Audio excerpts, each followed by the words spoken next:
Still Standing. A story of Ethan is a quiet, emotional journey about falling apart and choosing to begin again. After losing his job and his father, Ethan returns to rural West Virginia with nothing but questions. But in the halls of a small mountain school and the silent smile of a child who won't speak, he begins to rediscover what truly matters. This is not a story about success. It's a story about presence, about showing up, even after life has knocked you down. Still standing, still here, and that, sometimes, is enough. Chapter 1. The Last Coffee in San Diego. It was a Tuesday morning in late September when Ethan's world quietly unraveled, not with an explosion. Not even a loud click, just a silent ding from his inbox.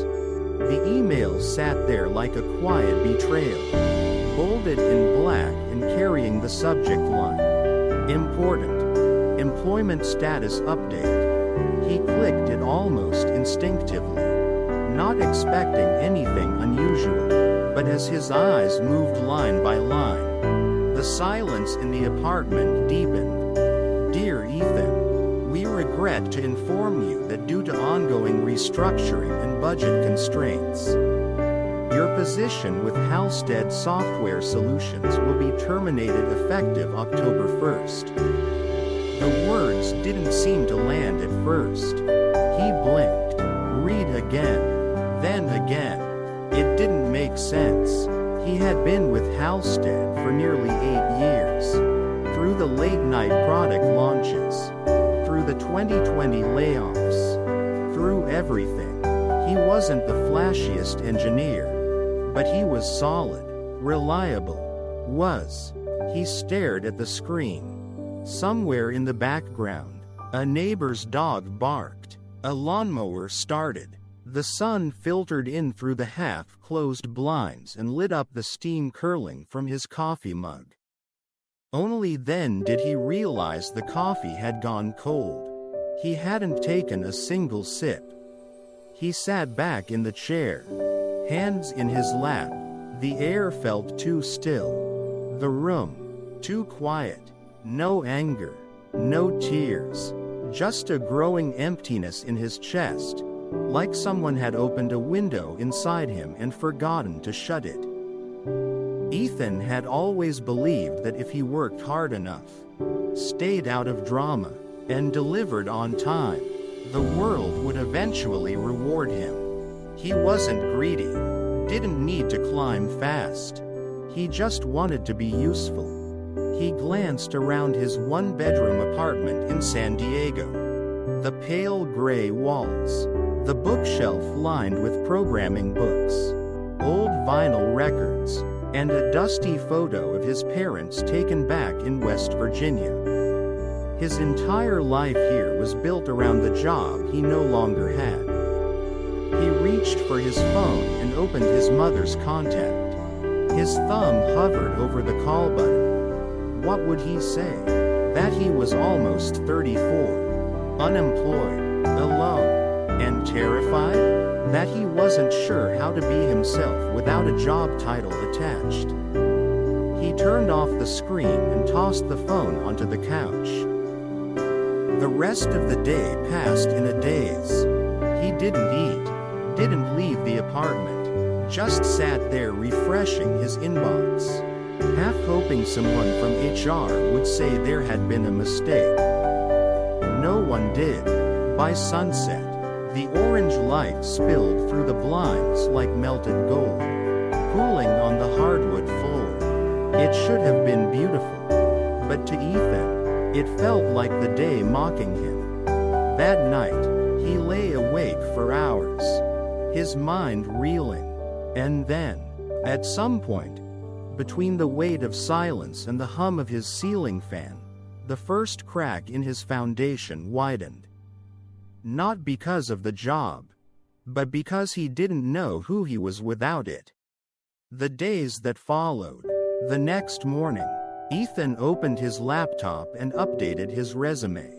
He removed the job title with a tight jaw, like pulling out a tooth without anesthesia. He logged into LinkedIn, opened job boards, and began firing off applications with mechanical precision. The first day, he sent out 17. The next day, 12 more. Some were jobs far below his skill level. Others were long shots at companies he admired but never dared apply to. Silence. The rejections started rolling in by the end of the week. By the second week, Ethan began waking up later. By the third, he stopped showering every day. By the fourth, the only people he spoke to were customer service agents and the cashier at the corner market. It wasn't that he didn't try. It was that the world didn't seem to care. He had become invisible. A memory that wouldn't let go. One afternoon, Ethan sat on his couch staring blankly at an episode of The Office rerunning on mute. Outside, kids laughed in the courtyard. Somewhere a siren wailed. Then, uninvited and unwelcome, a memory returned. He was 10 years old, standing beside his dad in the cold autumn air of West Virginia. They were repairing an old shed behind their house.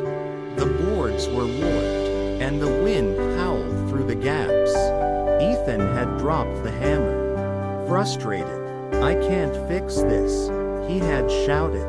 His father, steady and calm, picked up the hammer and said, "That's all right, son. You don't have to fix everything all at once. Just keep showing up." That was 30 years ago. But today, it landed with the force of thunder. Ethan turned off the TV, stood up, and opened his laptop again.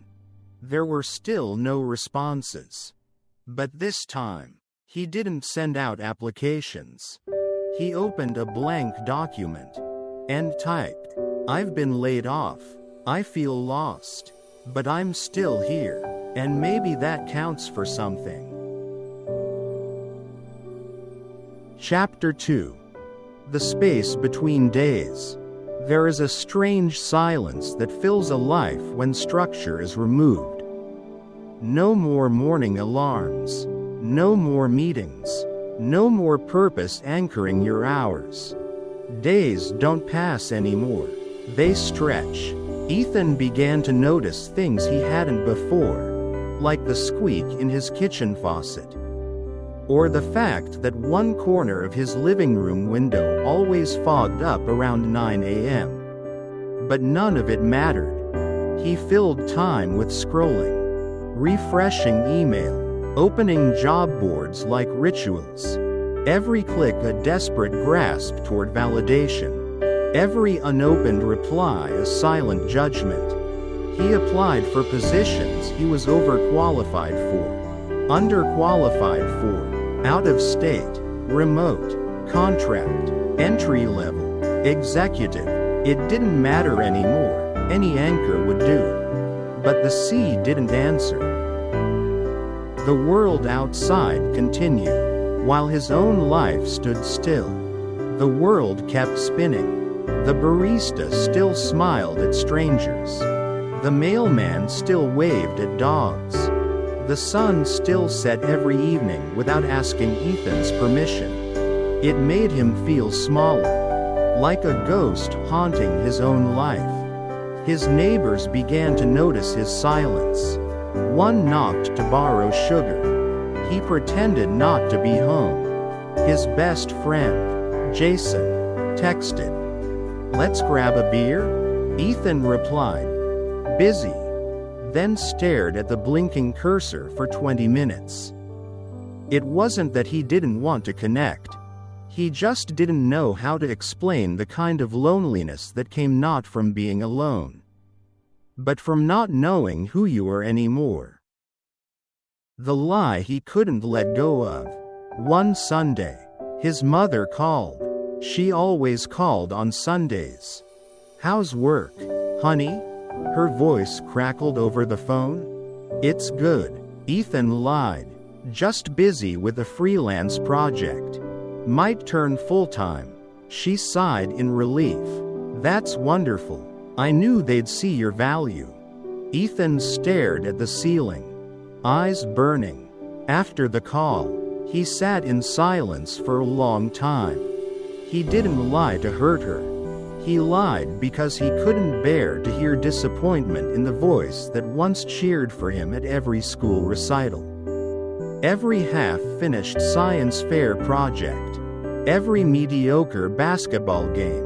He wasn't ready to admit to her that he was drowning. Something broke in the quiet. That evening, as the sun dipped low and turned the apartment gold, Ethan opened his fridge and stared into the nothingness. Half a bottle of mustard, a shriveled lemon, an expired carton of almond milk.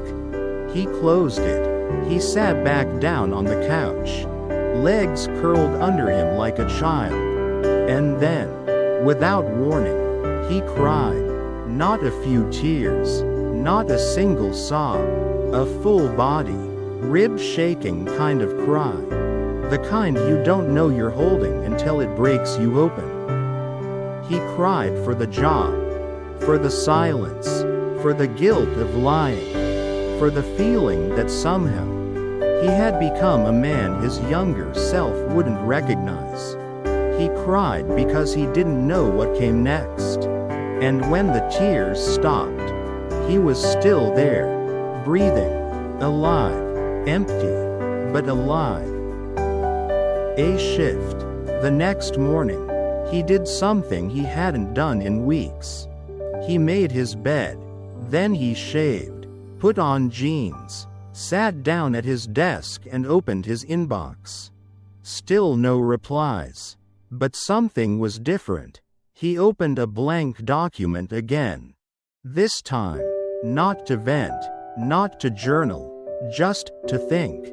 He typed a single sentence. What if this silence is not the end, but the beginning of something I haven't imagined yet? And for the first time in a long while, he let himself wonder. The call that changed the air. That afternoon, as he was washing dishes, his phone rang. It was a West Virginia number. He hesitated, then answered. "Mr. Carter?" The voice on the other end was warm, calm. "This is Marianne from the West Mountain Education Initiative. You applied to our online program facilitator position a few months ago?" Ethan frowned. He barely remembered the job. "We're piloting a remote learning program for underserved schools in rural counties." She continued, "And we're looking for someone who's not just tech-savvy, but patient. Someone who gets that this isn't just a job, it's a rebuild." Ethan said nothing. "We found your email compelling." She added, "You wrote, 'I've been broken, but I still believe in building things.' That stayed with us." He closed his eyes. The wind rustled the trees outside his window.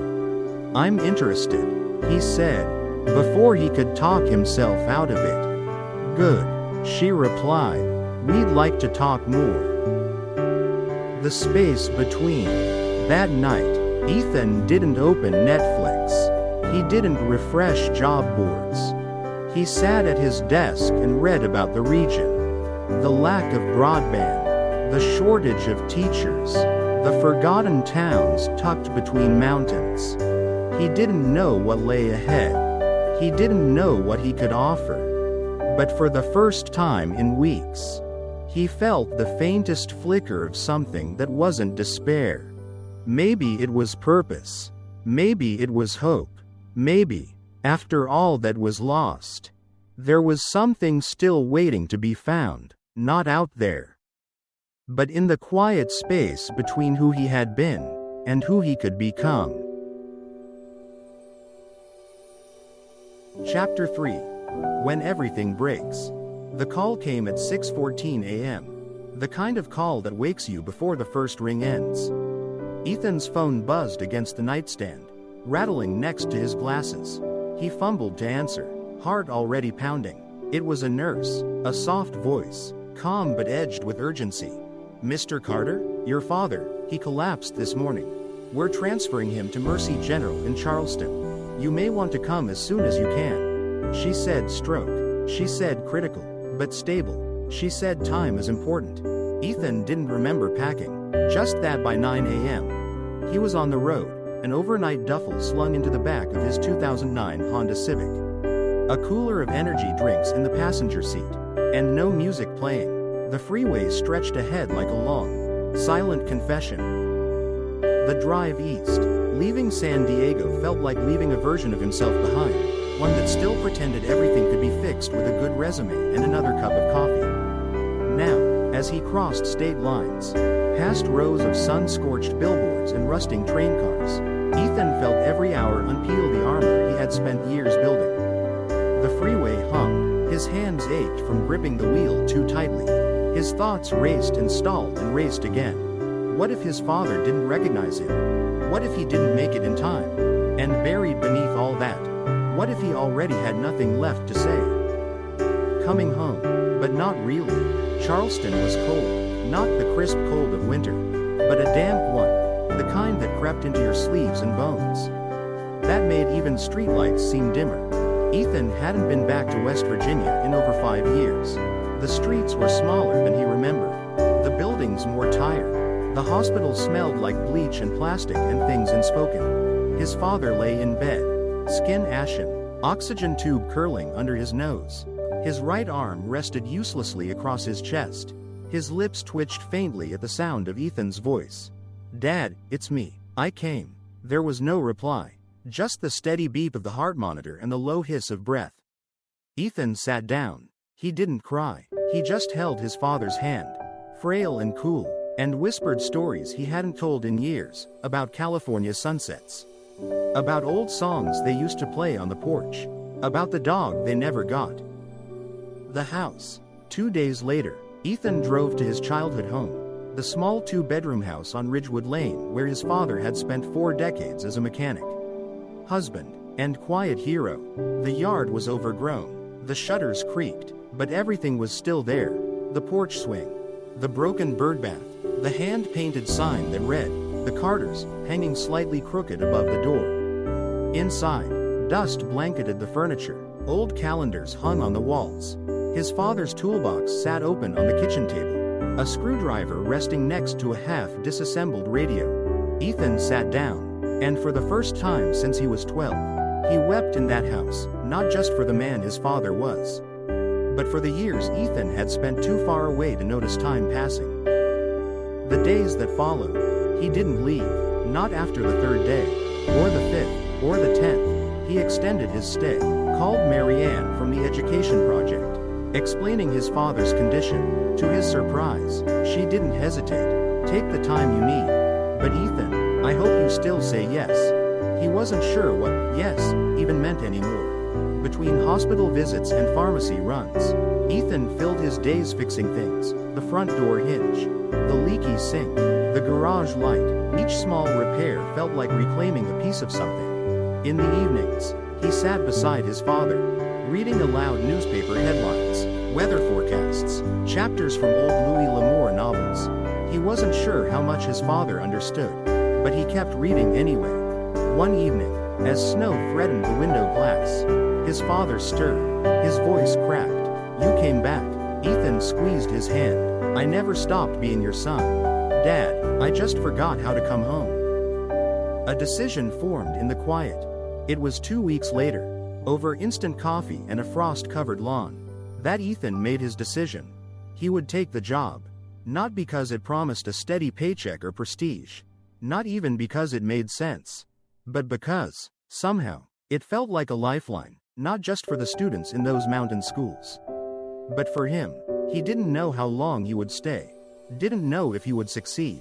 But for the first time in months, he felt something solid beneath his feet, not certainty, but readiness. He called Mary Ann. "I'll take it," he said. "Where do you need me?" There was a pause on the line. Then her voice, soft with relief. Pack warm.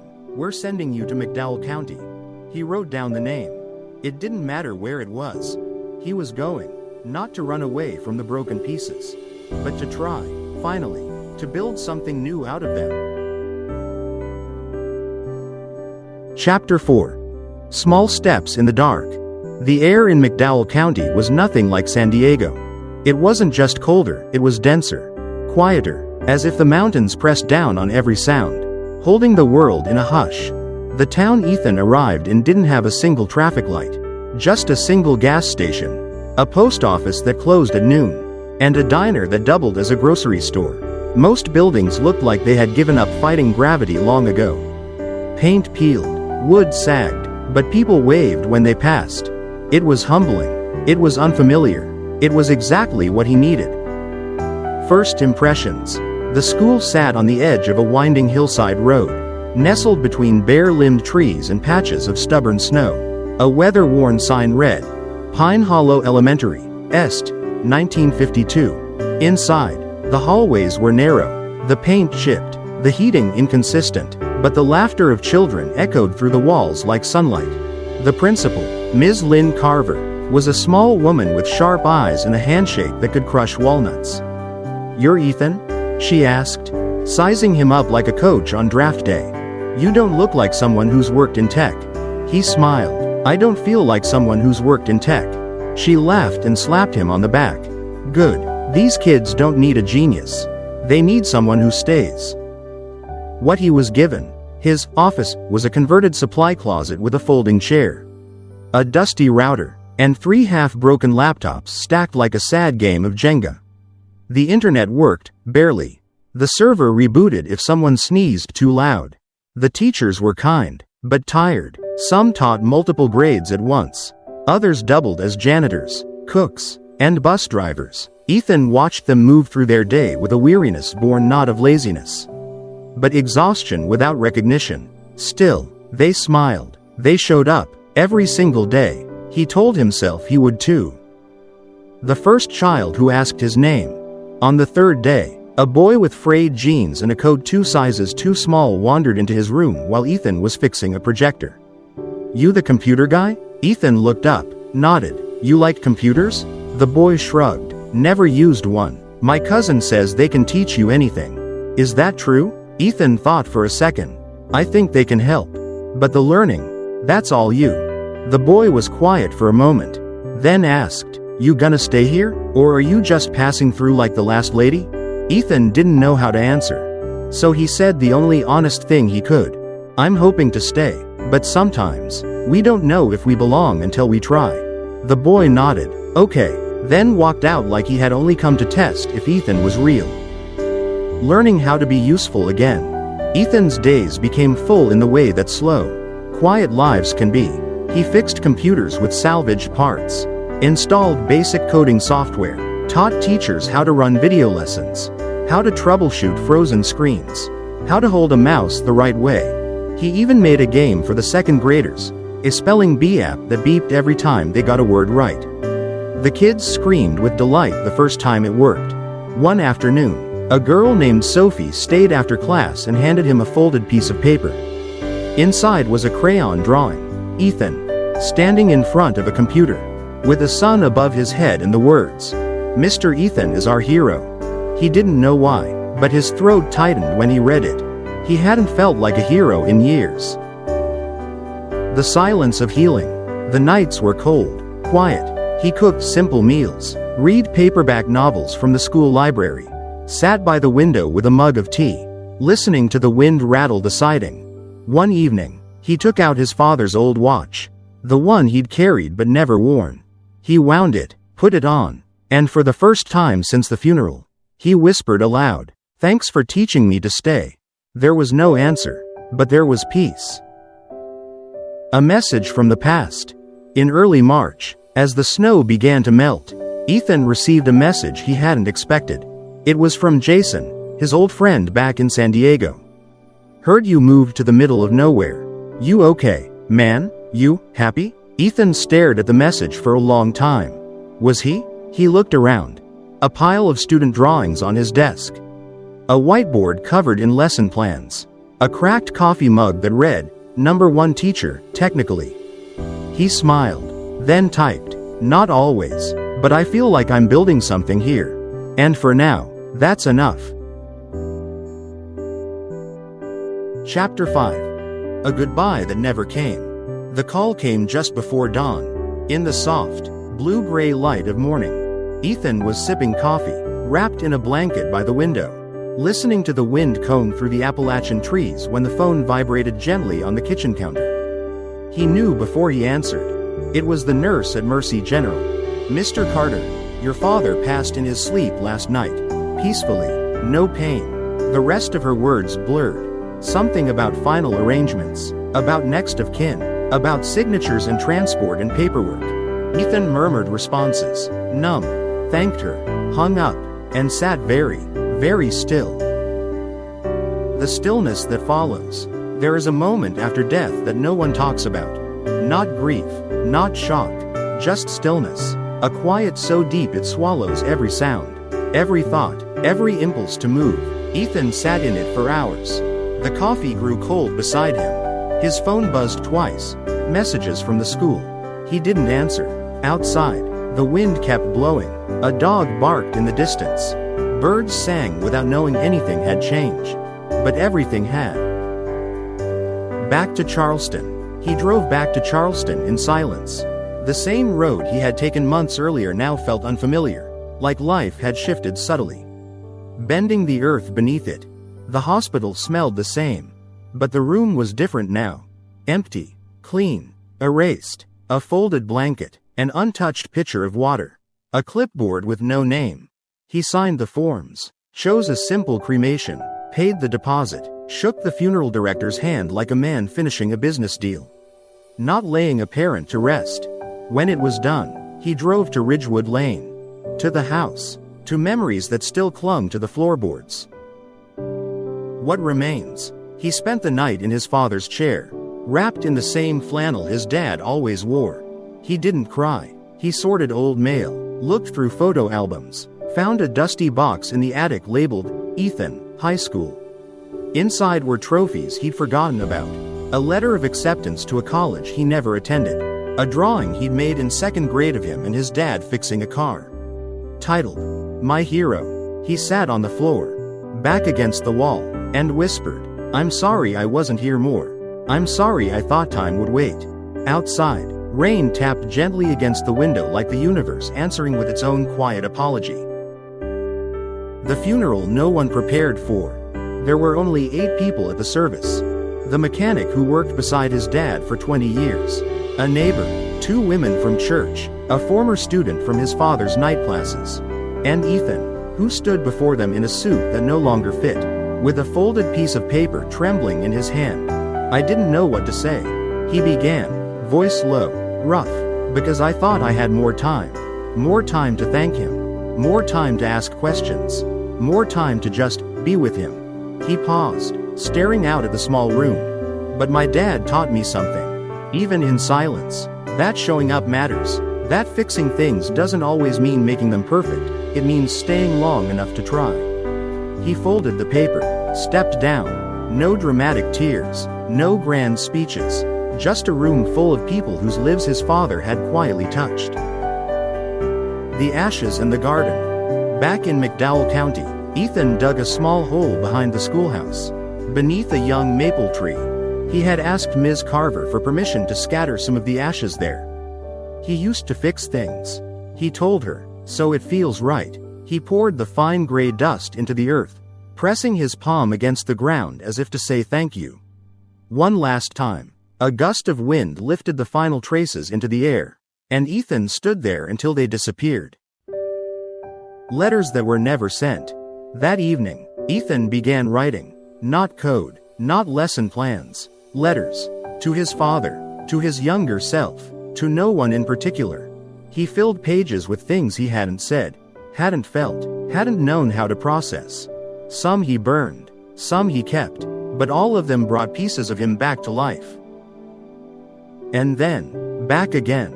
He returned to school the next week. The kids ran up to him, shouting, "Where were you? Did you bring candy? Is it true you went to a city with 2 McDonald's?" He laughed, hugged them, sat cross-legged on the floor for story time. Later that day, Ms. Carver knocked gently on his closet-sized office door. "You okay?" she asked. Ethan paused, then nodded. "I think so. I think I'm learning how to be." He stayed long after school hours ended, cleaning the whiteboard, entangling cords, organizing old files. As the sun dipped behind the trees and the sky turned to watercolor, he whispered, almost to no one, "Goodbye, Dad. Thank you for leaving me just enough strength to keep going." Chapter 6. Learning to Stay. Spring arrived slowly in the mountains, not in a grand announcement, but in soft signals. Crocuses blooming beside gravel driveways, frost disappearing from rooftops, and the way children's laughter echoed a little louder in the valley air. Ethan felt the change not just in the landscape, but in himself. He no longer woke with the weight of dread in his chest. His mornings began with coffee made without urgency. His afternoons weren't a countdown to escape. He walked slower, smiled more. He was, for the first time in years, not waiting for the next thing. He was just here. The girl who didn't speak. Her name was Leah. She was 9, with tangled red hair and quiet eyes that tracked everything but met no one's gaze. She didn't speak, not in class, not at lunch, not even when called on. The teachers whispered that she had lost her mother 2 winters ago. That her father worked 3 jobs and barely came home. That she was bright but locked away inside herself. Ethan met her during a Tech Buddies workshop, his attempt to teach 4th and 5th graders how to use a tablet responsibly, and not forgo screaming videos. Leah sat alone in the back. She never asked questions, never touched the tablet, but she kept coming back, week after week. Finding her language. One afternoon, Ethan left a drawing app open on a spare tablet. Just before the final bell, he returned to find a simple sketch on the screen. A stick figure girl standing next to a computer, with a tiny heart above her head. No name, no signature, but it was her. The next day, he left the same app open again. This time, a picture of a mountain, a small house, and a boy on the porch with a dog. He left a sticky note. "Do you like drawing stories?"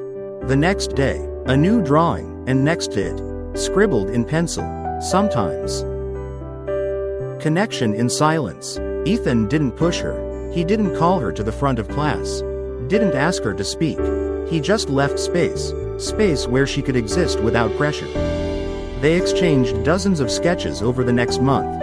Sometimes stories, sometimes fragments of emotion. A sad cloud, a sun hiding behind mountains, a girl and her mother holding hands in the stars. Ethan saved every one of them in a folder titled Leah's World. She still didn't talk, but she was communicating, and he listened. The talk at the diner. One evening, Ms. Carver invited Ethan to a local diner, the kind with red vinyl booths and jukeboxes that only played country music from 20 years ago. "You've done good with the kids," she said between bites of meatloaf. "I'm just fixing computers and pretending I know what I'm doing," he replied. She smirked. "You're doing more than that. Leah hasn't stayed in a single after-school program longer than 2 days before you.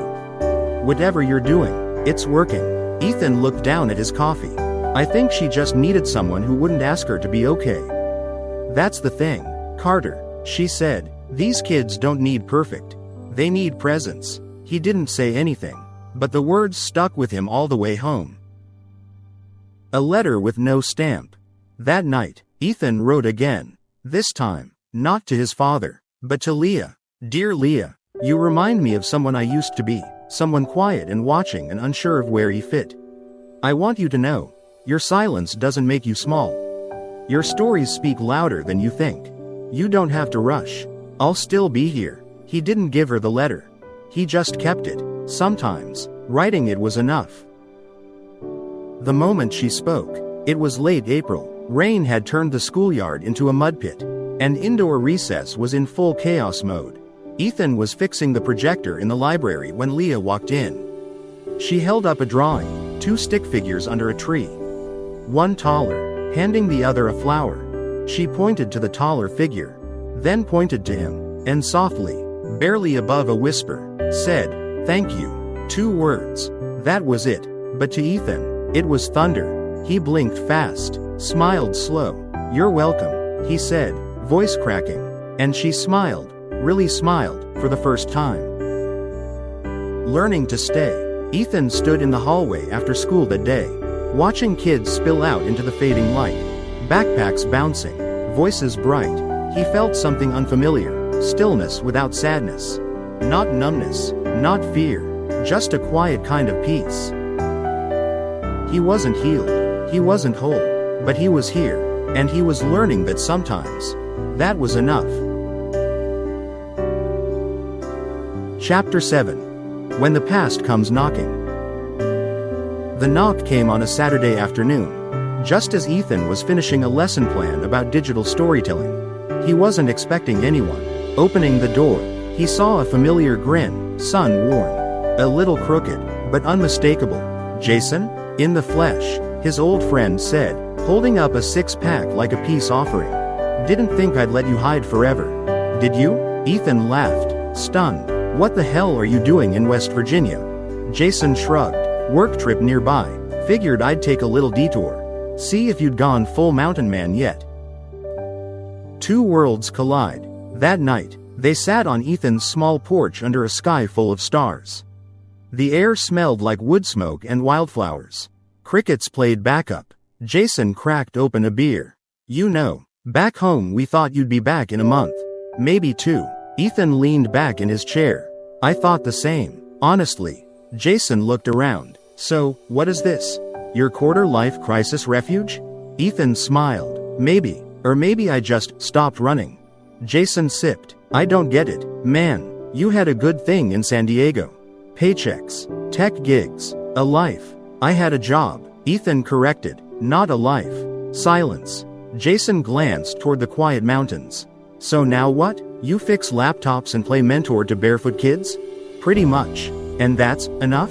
Ethan thought about Leah, about the drawings, about the way she whispered, "Thank you," like it carried weight. Then he looked at Jason.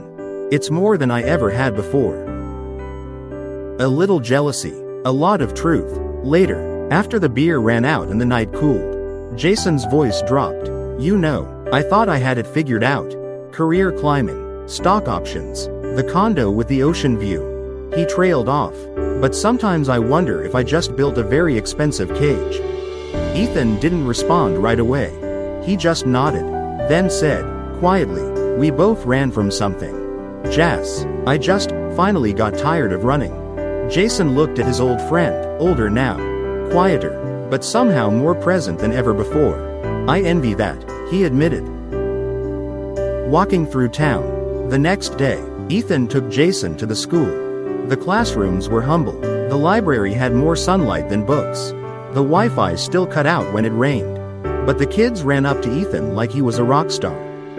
"Mr. Ethan, Mr. Ethan, can we play that spelling game again? Did you bring the drawing tablet? Do you know how to fix the printer?" Jason stood in the hallway, watching. Later, he whispered, "They love you. They trust me." Ethan replied, "There's a difference." The question that stayed. Before Jason left, they stood by Ethan's car. Dust on the tires, morning fog hugging the trees. "You ever think of going back?" Jason asked. "To all of it?" Ethan paused, thought of the emails he still received. The recruiters, the polite offers to return to real work. He shook his head. "Maybe someday, but not because I miss it. Only if I can bring this with me." Jason nodded. Then, before getting into his rental, he said, "You know, for what it's worth, I think you're doing something brave here." Ethan smiled. "No, I think I'm finally doing something true." And when he was gone, when Jason's car disappeared down the mountain road, Ethan stood still for a while. He thought about how far he'd come, about the people who stayed, and the ones who drifted, about the difference between being impressive and being impactful. Then he turned toward the school. The hallway would be noisy on Monday. There'd be questions to answer, projects to build, maybe a new student with a bruised past and a heart full of hope. He wouldn't have all the answers, but he'd be there. That was the promise he had made. And this time, He was keeping it. Chapter 8. The mistake that almost broke him. May in the mountains was unpredictable. Some days were warm enough to believe in summer. Others came with wind that stung your skin like February had never left. Ethan had just wrapped up a new workshop, a digital pen pal exchange between his students in a class in Oregon. The idea was simple: build empathy through connection. Let the kids in this forgotten corner of West Virginia see a world beyond the ridges and railroads. It was his proudest initiative yet, until it fell apart. The email that started it all. It began with a subject line: urgent. Inappropriate content discovered. Ethan's heart dropped. He opened the email. A message from the principal, Ms. Carver, with screenshots attached. One of the students, in their excitement, had unknowingly clicked on a link shared by a pen pal. A video not meant for children. Not explicit, but inappropriate, unfiltered internet, wrapped in curiosity. The screenshots were grainy, but the damage was clear. Parents were furious. The district supervisor wanted answers. And Ms. Carver? She looked tired and disappointed. I trusted you, Carter, she said. We all did. Doubt finds its way back. That night, Ethan sat alone in his office. The walls that once felt warm with children's drawings now seemed to close in around him.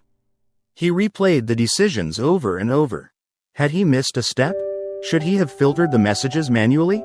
Should he have built in more safeguards? It didn't matter. He had failed. And not just himself. He had failed the one place that had trusted him when no one else would. A voice from the past. He almost quit. He opened his laptop and typed out a resignation letter. Short, apologetic, final. But then, as if on cue, his inbox pinged. It was from Leah. No subject, just a drawing. A picture of a crumpled flower, lying on the ground. Next to it, a hand, reaching down, gently lifting it back up. And written in shaky block letters. Mistakes are not the end. Ethan blinked, then cried. The staff meeting. Ms. Carver called a staff meeting the next morning. Ethan expected it to be the final curtain, a formal goodbye wrapped in protocol and policy. Instead, she stood at the front of the room and said, "None of us are perfect. But I've worked in education long enough to know when someone cares more than they fear failing. And Carter here? He cares." Then she looked at him. "We fix it, together. That's what this school does. No applause, no absolution, just solidarity." And that meant everything. Building again, smarter, slower. Ethan pulled the pen pal project offline. He called every parent, apologized, explained, offered one-on-one digital safety lessons. Most were angry, some were understanding, a few thanked him for being honest. He spent the next 2 weeks rebuilding the platform from scratch. This time with filters, moderator approval, and one-on-one coaching for each student before they ever hit send. It was exhausting, but it was worth it. Because a few weeks later, when the program relaunched, and Sophie, one of the shyest girls in school, received her first letter from Oregon, she screamed in joy and ran to show it to Leah. And Leah smiled, silently, like she always did. But then she whispered, "Thank you for not quitting." The lesson he didn't expect. Ethan stood outside the school that evening, watching the sunset burn orange behind the mountains.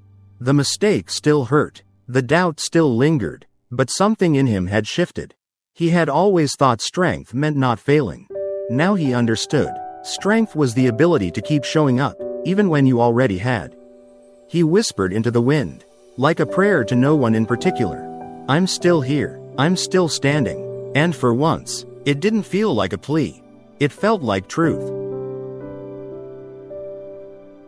Chapter 9. The Offer.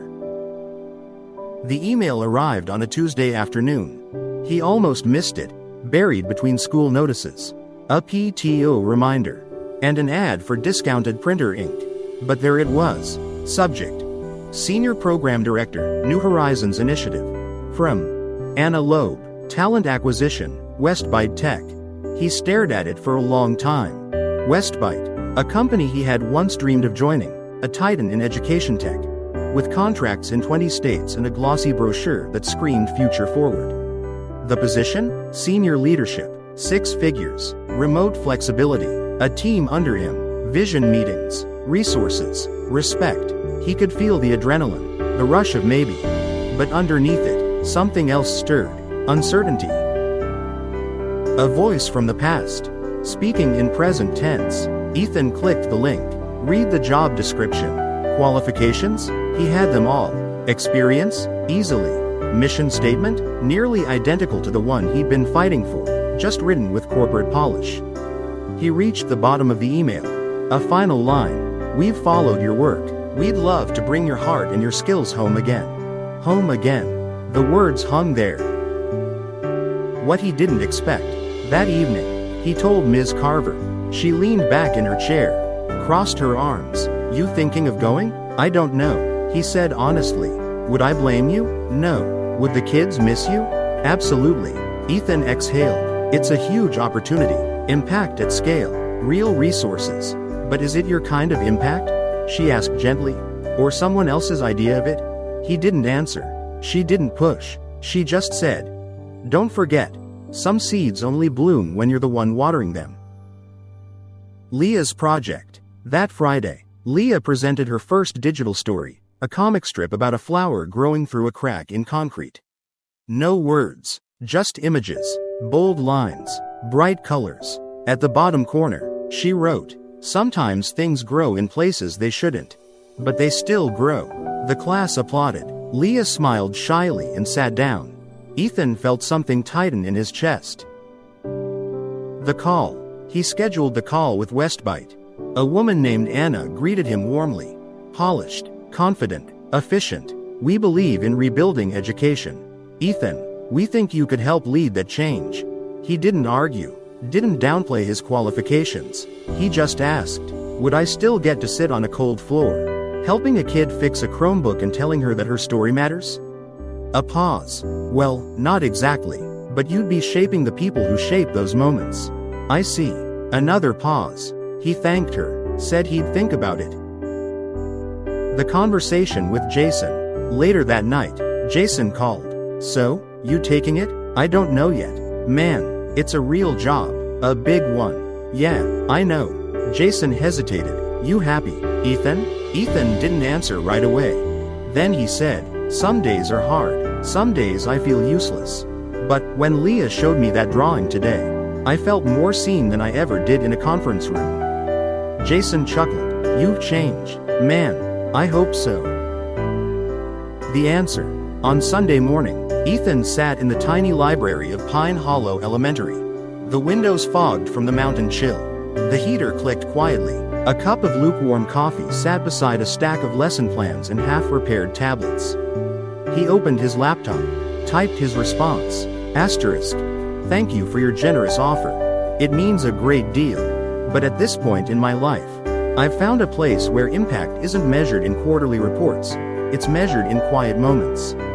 In returned smiles. In first words spoken. I'm staying. Best of luck with your mission. I'll be fighting for the same one. Just from the ground level. He hit send, closed the laptop, and exhaled. Chapter 10. Still standing. Autumn came early to the mountains. The leaves turned slowly, one tree at a time. Reds that bled into orange. Yellows that caught the light like flames. It was the kind of season that asked for quiet. For reflection. The kind that whispered, you've made it this far. Breathe. Ethan walked to school each morning now. No car, no rush, just boots crunching on gravel.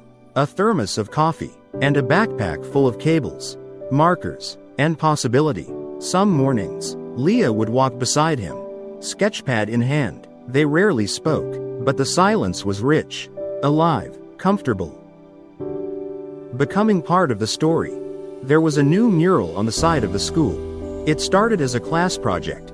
Tell the story of who we are. At first, it was chaotic, stick figures, animals, trees, stars. But slowly, under Ethan's gentle guidance, it became something else. A portrait of the town, the mountains, the school, the laughter in the halls. And in the center, surrounded by children, was a figure with wild brown hair and a coffee mug, drawn by Leah. Underneath, in big block letters, "We matter here." Letters from the world. By November, the Pen Pal program had reached 5 states. One letter from a child in Texas said, "I didn't know mountains had schools." Another from a girl in Oregon wrote, "I want to be a teacher like Mr. Ethan." Ethan read them all, printed them, posted them on the wall outside the tech room. Now renamed the Idea Lab. He no longer called himself a fixer. He was a builder now. A listener. A keeper of quiet stories. The visit. One afternoon, during a break between classes, a tall woman in a black coat stepped into his office. She introduced herself as a writer for an education blog. Said she'd heard about his work from a friend in Charleston. "Do you mind if I ask why you stayed?" she said. Voice curious but warm. Ethan paused. He looked around, at the half-finished drawing taped to the wall, at the broken laptop waiting for repair, at the little origami bird Leah had left him on his desk. Then said, "Because the world doesn't need more people climbing ladders. It needs more people holding doors open." She nodded, wrote something down. A letter to himself. That night, Ethan sat by the window, writing again. But this time, not to his father, not to Leah, not even to the kids. He wrote to the man he used to be. "Dear Ethan, you were not broken. You were searching. The loss didn't define you. Your choice to love again did. You thought leaving the city meant giving up. But staying here, learning how to care without recognition, is the bravest thing you've ever done. If you ever feel lost again, come back to this moment. You are standing, and that is enough." Still standing. The first snow came early that year, soft, powdery flakes that blanketed the hills like quiet forgiveness. Ethan stepped outside and tilted his face to the sky. Behind him, the school lights glowed warm against the white. Inside, children were laughing. Somewhere, a future was unfolding, not as a straight line, but as a series of small, stubborn acts of hope. And there he stood, not perfect, not fearless, but present, still standing. Closing words. Life doesn't always give us the answers we want. Sometimes, it gives us silence, detours, goodbyes we never got to say. But even in the quiet, even in the ache, there is still the choice to keep breathing, keep walking, keep showing up. Ethan's story is not just about one man finding his way back. It's about all of us, the dreamers who fell, the wanderers who stayed, the broken who chose to be gentle with themselves. You don't have to be perfect. You don't have to be fearless. You just have to keep going. And if you're still standing, then you're already winning.